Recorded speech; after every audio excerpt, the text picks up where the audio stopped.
La tour de la télévision suisse romande s'élève depuis le début des années 70 au-dessus des bords de l'Arve à Genève.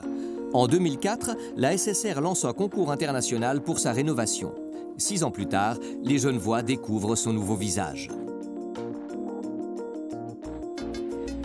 Dès 1968, l'architecte genevois Arthur Bugnat avait dessiné les plans d'une des premières tours construites en Suisse. Avec ses 17 étages, la TSR allait changer radicalement le paysage de la ville. Comme dans d'autres bâtiments construits à cette époque, de grandes quantités d'amiante avaient été utilisées comme isolant contre le feu. Mais au début des années 2000, la direction de l'entreprise décide d'assainir totalement le bâtiment.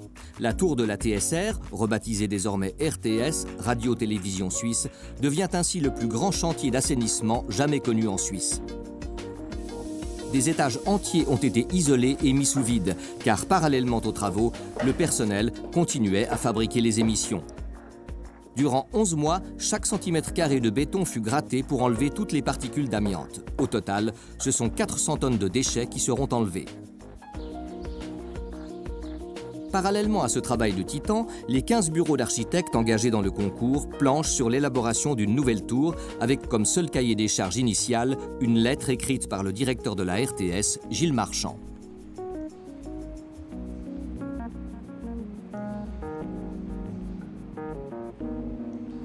Un bâtiment, ce n'est pas simplement des murs, du béton et des vitres. Un bâtiment, c'est un état d'esprit, c'est quelque chose qui incarne une activité.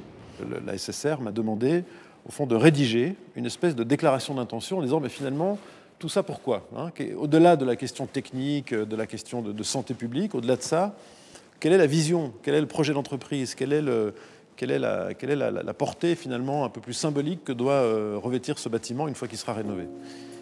Alors la RTS s'est lancée dans un vaste projet immobilier dont le point culminant, dans tous les sens du terme, est la rénovation complète de la tour du quai Ernest Ansermet. Au final, c'est le projet du bureau d'architectes genevois de Vantéry et Lamunière qui gagne le concours. Afin de proposer leur concept de rénovation, ils ont d'abord analysé les forces et faiblesses de l'ancien bâtiment. On était face à cette tour existante qu'on connaissait bien, mais il s'agissait donc de la déformer quelque part. C'était une des premières choses qui nous paraissait très importante, c'est qu'elle ne pouvait pas rester cet objet hiératique. Comme à la fin, vous savez, ce bloc noir de 2001, Odyssée de l'espace, qui était distant quelque part.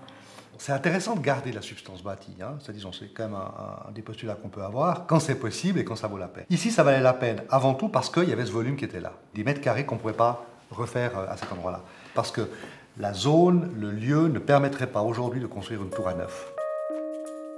La RTS est et sera généraliste, plurielle, ouverte, innovante, chaleureuse, proche de ses téléspectateurs. De Vantéry et Lamunière ont donc travaillé sur l'ouverture, la transparence, la fluidité et la communication pour transformer radicalement le bâtiment. Leur projet, baptisé « La ville à tous les étages », reflète cette volonté d'ouverture sur le monde. Donc il y avait cette idée que la ville est le lieu de l'échange, que donc on arriverait probablement, en reprenant cette métaphore, à mettre en place ces échanges à l'intérieur même de la tour. Et puis en plus, ce jeu de mots, c'était la ville à tous les étages, la vie à tous les étages, il faut qu'il y ait de la vie qui s'y passe. Donc, on postule que l'architecture, elle n'est pas capable de faire de la vie ou de créer de la vie, mais elle la rend possible, disons.